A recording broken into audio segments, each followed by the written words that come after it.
The other breaking news that we have been following is this late-breaking story from the New York Times tonight. It concerns CIA Director Mike Pompeo. He's a former Republican congressman from Kansas. He was well-liked in his time in the House, well-regarded, but he's definitely seen as a fairly bombastic Trump enthusiast, Trump loyalist. And since President Trump named Mike Pompeo to be CIA director, Pompeo has been able to keep a surprisingly low profile in the Trump-Russia investigations and the obstruction of justice investigation into the president, despite the fact that Mike Pompeo turns up personally right in the middle of a couple of the most red-hot controversies in the center of those scandals.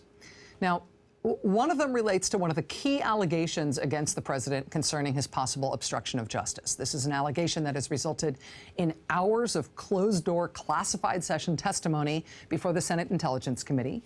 We're also told that this allegation has caused Bob Mueller, the special counsel, to schedule closed-door interviews with multiple top intelligence officials.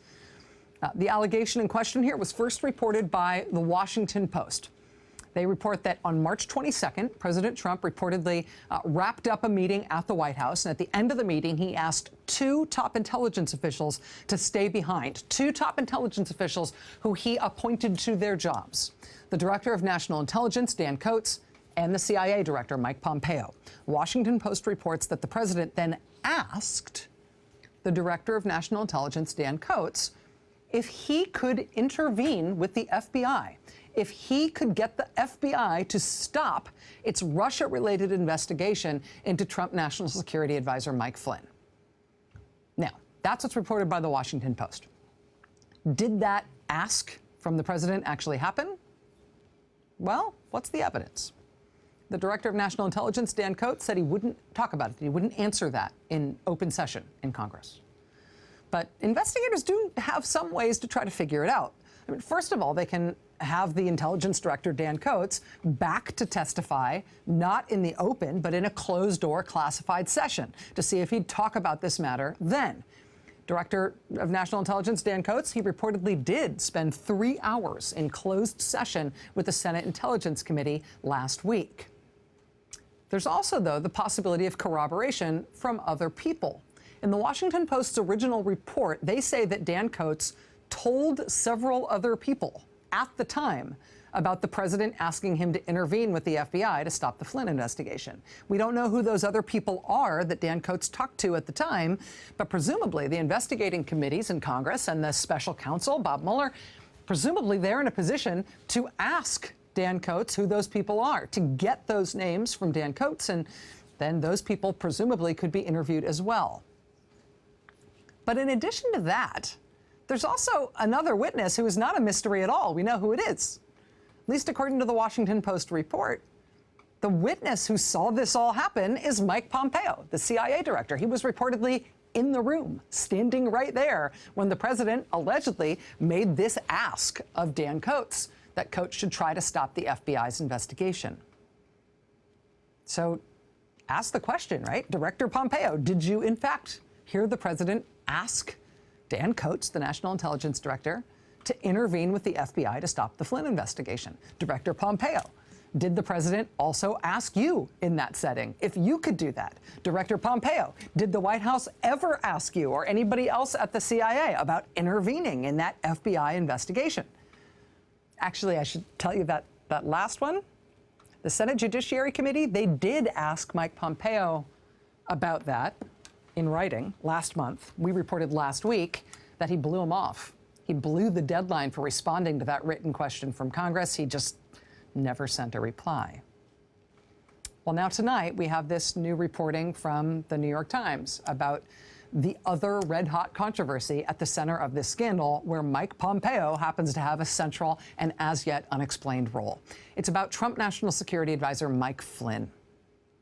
It was very soon into the new administration, less than a week after the inauguration, when the acting Attorney General, Sally Yates, came up to the White House personally to give the White House a very serious warning about their national security advisor, Mike Flynn. Yates told the White House that the Justice Department was aware that Flynn was lying about his contacts with the Russian government. She told them Flynn had already been interviewed by the FBI in conjunction with these matters. She told them that the Justice Department had serious concerns that Flynn, while he was serving as national security advisor, he was vulnerable to blackmail by the Russian government. We know now, of course, that after that warning, the Trump White House did nothing for a long time. They kept Mike Flynn in place as national security advisor for another 18 days. But now there's this tonight from the New York Times. Despite concerns about blackmail, Flynn was still privy to CIA secrets. The paper tonight gives this timeline. Quote, CIA Director Mike Pompeo was sworn in 3 days before Sally Yates went to the White House. By that time, CIA officials had attended meetings with FBI agents about Mike Flynn and reviewed the transcripts of his conversations with the Russian ambassador. Intelligence officials knew, as Sally Yates later told Congress, that they were looking at, quote, a compromise situation, a situation where the national security advisor essentially could be blackmailed by the Russians. At the FBI, at the Justice Department, at the Office of the Director of National Intelligence, and yes, at the CIA, at Mike Pompeo's agency, career officials agreed that Mike Flynn represented an urgent problem. Yet, nearly every day for 3 weeks, the new CIA Director, Mike Pompeo, dutifully went to the Oval Office and briefed President Trump on the nation's most sensitive intelligence, with Mike Flynn sitting right there listening in. The White House went on including Mike Flynn in those top-secret President's Daily Briefs for 18 days after the White House was warned about Flynn, after CIA officials, according to the New York Times, had granular, specific, direct information about Mike Flynn being compromised with Russia and him being vulnerable to blackmail, him being vulnerable to coercion by that foreign power. Under those circumstances, why did Mike Pompeo still personally give Mike Flynn access to the most secret information in the U.S. government for nearly 3 weeks? And honestly, is there something magic about being CIA director that precludes people from asking you these questions? Is there something magical about being CIA director that precludes you from having to answer these questions about this stuff he appears to be right in the middle of? Joining us now is Jeremy Bash. He served as Chief of Staff to the CIA Director. He also served as Chief of Staff to the Secretary of Defense. Mr. Bash, thank you very much for being here. It's nice to have you on the show, and being so late at night in particular. Good evening, Rachel. So the Times is reporting that the CIA Director, Mike Pompeo, was briefing Mike Flynn along with the president, even though the CIA officers had reviewed those transcripts. They were in on this granular information about Flynn that had led to these serious concerns about Flynn. Just top line, what's your initial reaction to this news? A couple things, Rachel. First of all, they aren't CIA secrets that are being briefed to the president. They are intelligence community secrets. They include information from all of the agencies, not just CIA, but also from NSA, also from the National Geospatial Intelligence Agency. It's really the job of the Director of National Intelligence and the briefer there in the President's Daily Brief to provide this information for the president. Now, Mike Pompeo, the CIA Director, was attending several of those early briefings. I don't know that we know that it was daily, but it was often. So I think we just need to be careful. It's not like he walks in and tells the president, here are all the CIA secrets. It's a little bit more nuanced. I think your overall point is sound, though, Rachel, which is that if he and the career professionals at the CIA's Counterintelligence Center, in conjunction with their conversations with the FBI, had concerns about the trustworthiness of Mike Flynn, somebody in the room, they would have talked to the president about it. And in the ordinary course, the CIA director or somebody else would have gone to the president and said, we've got this issue about Mike Flynn. Now, it turns out that as of January 26, we know the president was informed by the White House counsel, Don McGahn, because Sally Yates had gone to him. And so it was really, in my view, a dereliction of duty of the president to allow Mike Flynn not just to be in those intelligence briefings, but to be involved in any national security conversation if the United States government thought he could be blackmailed, primarily during those 18 days.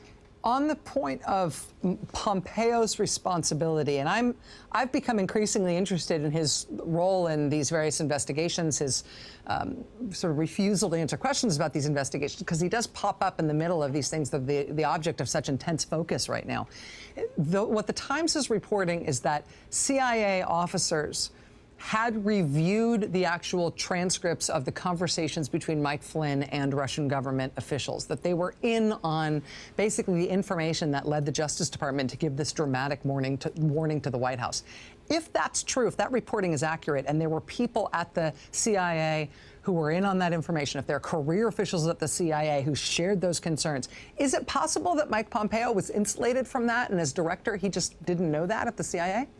Unlikely. I think what's more likely is that he was briefed about it. And what we don't know, I think the missing piece of the puzzle is whether he or anybody else in the intelligence community went to the president and said, there's a problem with your national security advisor. That, I think, will be very interesting and important to learn. That's something that either Mike Pompeo could have brought forward, or perhaps Admiral Rogers, the head of the NSA, could have brought forward, because, of course, any transcripts of conversations, if they were signals intelligence, for example, would have also been provided to the National Security Agency. So I think these are important questions.